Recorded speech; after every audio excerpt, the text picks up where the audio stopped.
Hi hello welcome to my channel. இப்போ நம்ம friends எல்லாம் சேர்ந்து எங்கே போகிறோம்னு பார்த்தீங்கன்னா காவேரிப்பட்டினம் தாங்க போகிறோம். ஃப்ரெண்டோட மேரேஜ். ஒசூர் டு காவேரிப்பட்டினம் பார்த்தீங்கன்னா ஒரு 60 கிலோமீட்டர் தான் வந்துச்சு.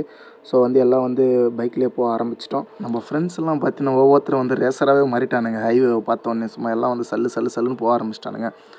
எல்லாம் ஃபாஸ்ட்டாக போனதுனால பார்த்தீங்கன்னா ஒரு 3/4 மணி நேரத்துக்குள்ளேயே நாங்கள் கிருஷ்ணகிரி டோல்கேட் ரீச் பண்ணிட்டோம். அங்கே நம்ம கிருஷ்ணகிரிக்கு போகிறதுக்கு முன்னாடியே நம்ம ஃப்ரெண்ட்ஸ் ஆல்ரெடி ஒரு 3 பேர் கிருஷ்ணகிரியில் வெயிட் பண்ணியிருந்தானுங்க. நாங்கள் ஒசூர்லேருந்து பார்த்தீங்கன்னா ஒரு 17 பேர் போயிருந்தோம். ஆல்ரெடி அங்கே ஒரு 3 பேர் தான் கிருஷ்ணகிரியில். மொத்தம் பார்த்தீங்கன்னா ஒரு 20 பேரை சேர்ந்து நின்று ஒரு கேங் செல்ஃபி எடுத்துக்கின்னு அதுக்கப்புறம் அங்கேருந்து கிளம்ப ஆரம்பிச்சிட்டோம். நாங்கள் போகும்போது பார்த்தீங்கன்னா கிஃப்ட்டு கேக்குன்னு சொல்லிட்டு எல்லாம் வாங்கிட்டு போயிருந்தோம். அப்படி நாங்கள் என்ன கிஃப்ட் வாங்கிட்டு போனோம், அங்கே என்ன நடந்துச்சுன்னு சொல்லிட்டு நீங்களே பாருங்கள்.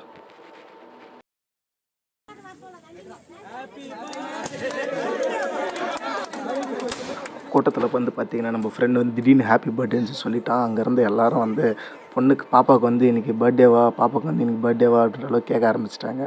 ஏன்னா மாப்பிள்ளை கேக் கட் பண்ண உடனே பொண்ணுக்கு தான் ஓட்டினான். ஹாப்பி பர்த்டேன்னு ஒரு பையன் கத்திட்டானா, அதனால் எல்லாம் பர்த்டே வாங்கட்டேன்னு நினச்சிட்டாங்க.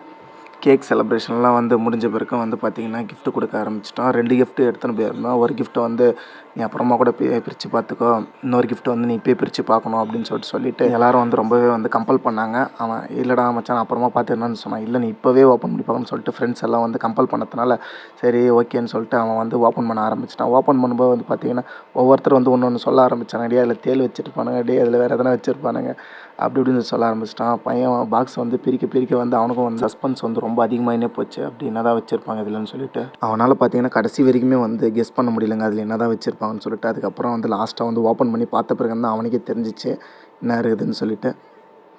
என்னடா அப்படின்ற அளவுக்கு அவன் ஆகிட்டான்.